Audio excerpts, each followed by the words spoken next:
இன்னைக்கு வீடியோவில் ரொம்ப ஹெல்த்தியான ரவா லட்டு செய்ய போகிறோங்க. ரவா லட்டு வந்து இன்னைக்கு நம்ம கருப்பட்டியை பயன்படுத்தி தான் செய்ய போகிறோம். ரொம்ப ரொம்ப டேஸ்ட்டாக இருக்கும், ரொம்ப ரொம்ப ஹெல்த்தி. இப்போலாம் ஸ்கூல் லீவ் விட போகிறாங்க, குழந்தைங்களுக்கெல்லாம் ஸ்நாக்ஸ் வேணும்னா டக்குன்னு இந்த மாதிரி வீட்டில் இருக்க பொருளை வச்சு ஈஸியாக செய்யலாம். ரொம்ப ரொம்ப ஈஸியான மெத்தட். வாங்க எப்படி செய்யலாங்கிறத பார்க்கலாம். அதுக்கு முன்னால் நம்ம சேனலை இது வரைக்குமே சப்ஸ்கிரைப் பண்ணலாம், சப்ஸ்கிரைப் பண்ணிக்கோங்க. கூடவே வர பெல் சிம்பிளையும் கிளிக் பண்ணி ஆளுங்கிற ஆப்ஷனை ப்ரெஸ் பண்ணி வச்சுக்கோங்க. வாங்க வீடியோக்குள்ளே போகலாம். பனவெல்லம் சேர்த்து செஞ்சதுனால இது ரொம்ப ரொம்ப ஹெல்த்தியாக இருக்கும்.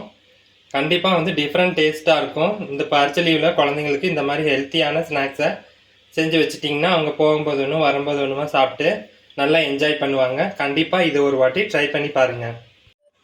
அவ்வளோதான் பாருங்கள், நாங்கள்லாம் சாப்பிட்டு என்ஜாய் பண்ணிட்டோம். நம்ம விஷ்ணு வந்திருக்கான். இப்போது அவனுக்கும் நம்ம ஒரு ரவா லட்டை கொடுத்துடலாம். இந்தா சாப்பிட்றியா? பாருங்க எப்படி எடுத்துட்டு போறான் பாருங்க. வணக்கம், என் பேர் Jaipal Raju. Welcome to Mettur multi craft channel. First இந்த ரெசிபி பண்றதுக்கு ஒரு சாஸ்பேன்ல 2 கப் அளவுக்கு கருப்பட்டி சேர்த்துக்கலாம்.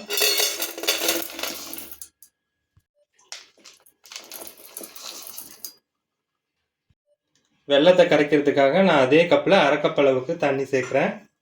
நீங்கள் கருப்பட்டிக்கு பதிலாக வெல்லம் யூஸ் பண்ணலாம், ஒயிட் சுகர் கூட யூஸ் பண்ணலாம். ஒயிட் சுகர் யூஸ் பண்ணுறது இருந்தால் 1/2 கப் அளவுக்கு சேர்த்துக்குங்க. இப்போ நமக்கு கம்பி பதம், பாகு பதம் எதுவுமே தேவையில்லை. இந்த வெல்லம் வந்து இந்த தண்ணியில் கரைஞ்சாவே போதும். இது கரைஞ்சதும் நம்ம வடிகட்டி எடுத்து ஒரு பாத்திரத்தில் வச்சுக்கலாம். இப்போ வெல்லம் நல்லா முழுமையாக கரைஞ்சிருச்சு. மீடியம் ஃப்ளேம்லேயே வச்சு வெள்ளத்தை கரைச்சி எடுத்துக்கோங்க. இது பாகு பதங்கிது போயிட போகுது. அப்போ வந்து நமக்கு ரவா லட்டு ஹார்டாக போயிடும். அதனால் வெல்லம் கரைஞ்சால் மட்டும் போதும். இதை எடுத்து வடிகட்டி எடுத்து வச்சுக்கலாம். இப்போ ஒரு கடாயில் 2 ஸ்பூன் அளவுக்கு நெய் சேர்த்துக்கலாம். நெய் நல்லா மெல்ட் ஆயிடுச்சு. இப்போ ஒரு 10 முந்திரி பருப்பு 2ஆக உடச்சி வச்சுருக்கேன். அதை சேர்த்துட்டு இது நல்லா பொன் வரவெல்லாம் வறுத்து எடுத்துக்கலாம். முந்திரி நல்லா வறுபட்டுருச்சு. இது ஒரு பாத்திரத்தில் மாற்றி எடுத்துக்கலாம். இப்போ அதே நெய்லேயே கொஞ்சம் கிஸ்மிஸ் வச்சுருக்கேன், அதையும் இதை ஃப்ரை பண்ணிக்கலாம்.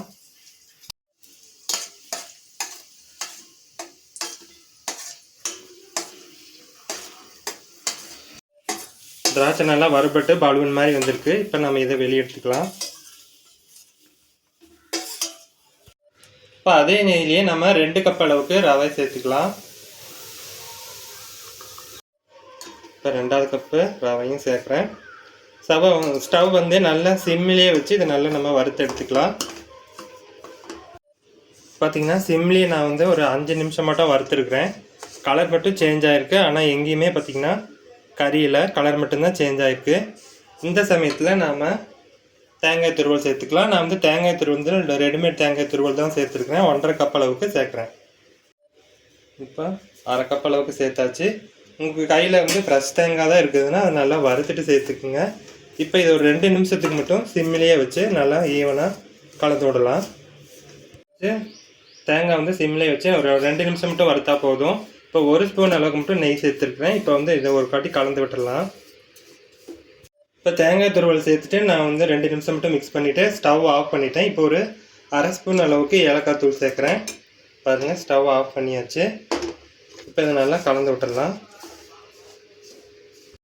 நாம் ஏற்கனவே கரைச்சி வச்ச கருப்பட்டி கரைசலை உள்ளே சேர்த்துட்டு கொஞ்சம் கொஞ்சமாக சேர்த்து நல்லா மிக்ஸ் பண்ணிக்கலாம். கொஞ்சம் கொஞ்சமாக சேர்த்துட்டு நம்ம இதை மிக்ஸ் பண்ணிக்கலாம். கருப்பட்டி சேர்த்து நல்லா கலந்து விட்டாச்சு. நம்ம ஏற்கனவே வறுத்த முந்திரி திராட்சையை சேர்த்து இதை நம்ம உருண்டை பிடிச்சி எடுத்துக்கலாம். அதுதான் கொஞ்சம் கொஞ்சமாக நம்ம மாவு எடுத்து இந்த மாதிரி உருண்டைகளாக பிடிச்சி எடுத்து வச்சிடலாம். இதே மாதிரி மீதம் இருக்கிற எல்லாத்தையும் உருண்டைகளாக பிடிச்சி எடுத்து வச்சுக்கலாம். அவ்வளோதான், ரொம்ப சிம்பிளாக சூப்பராக நம்ம கருப்பட்டியை வச்சு ரவா உருண்டை செஞ்சுருக்குறோம். இது சாப்பிட்றதுக்கு அவ்வளோ டேஸ்ட்டாக இருக்கும். நான் இந்த உருண்டை பிடிக்கும்போது சொல்ல மறந்துட்டேன். நான் வந்து இன்றைக்கி வந்து பாம்பே ரவை தான் யூஸ் பண்ணியிருக்கேன், சின்ன ரவை. நீங்கள் எந்த ரவை வேணாலும் யூஸ் பண்ணிக்கலாம். உங்களுக்கு உருண்டை பிடிக்க வரல அப்படின்னா 1 ஸ்பூன் அளவுக்கு நெய் இல்லாட்டினா பால் கூட சேர்த்து உருண்டை பிடிச்சிக்கலாம். எனக்கு வந்து இந்த பாகு வந்து கரெக்டாக இருந்தது. இப்போ பார்த்தீங்கன்னா நான் ஒன்றும் பிச்சு காமிக்கிறேன் பாருங்கள். இந்த சாஃப்ட்னஸ்ஸு எத்தனை நாள் ஆனாலும் அப்படியே தான் இருக்கும். இதை வந்து நம்ம ஒரு ஏர் டைட்டான பாக்ஸில் போட்டு வச்சுட்டு நம்ம 1 மாதம் கூட வச்சு சாப்பிட்லாம். ரொம்ப ரொம்ப டேஸ்ட்டாக இருக்கும் பாருங்கள். லகுவாக பிடிச்சிடலாம். இந்த வீடியோ பிடிச்சிருந்தா லைக் பண்ணி, ஷேர் பண்ணி, கமெண்ட் பண்ணுங்க. மீண்டும் அடுத்த வீடியோவில் சந்திக்கலாம். அது வரைக்கும் ரசித்து சமைங்க, ருசித்து சாப்பிடுங்க. நன்றி, வணக்கம்.